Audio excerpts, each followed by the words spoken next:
Ok. Répétition de viol.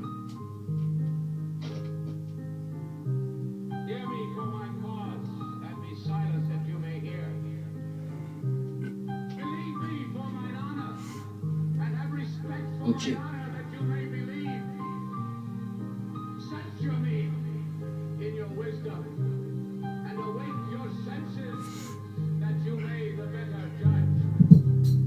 Écoute l'histoire de cette fille violée chaque jour de sa vie. Son père sans pitié la prend par la main et lui dit: tu verras, ça va pas faire mal, c'est une habitude à prendre.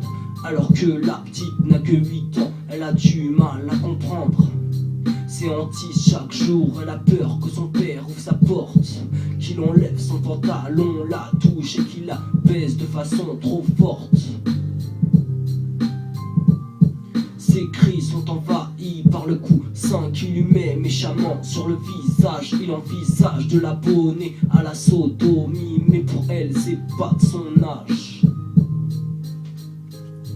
De l'autre côté de la porte, sa femme, la bouteille à la main, elle admire l'action de son mari et c'est elle qui s'en chargera demain. La petite fille est impuissante face à ce calvaire qu'elle vit chaque jour. Encore loin de la majorité, elle se fera pénétrer encore de nombreux jours.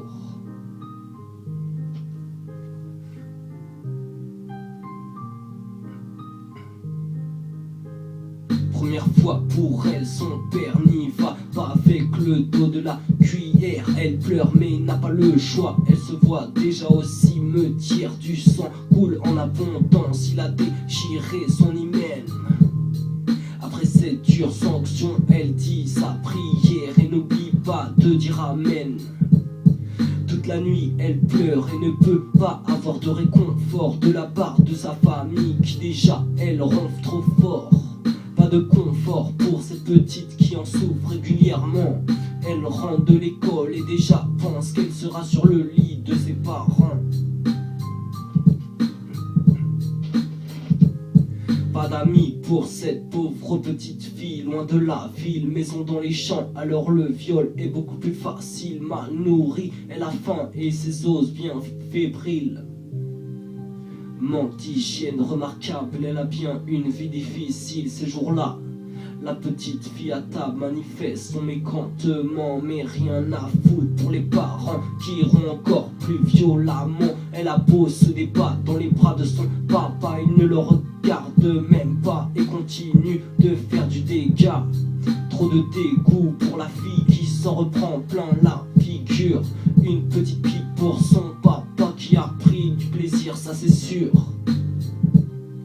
10 ans après, alors qu'elle était âgée de 18 ans, elle n'a pas d'emploi, mais qui voudrait une fille hideuse qui ne dort même pas sous un toit. On lui a détruit sa vie à cette pauvre fille alors qu'elle n'avait rien fait.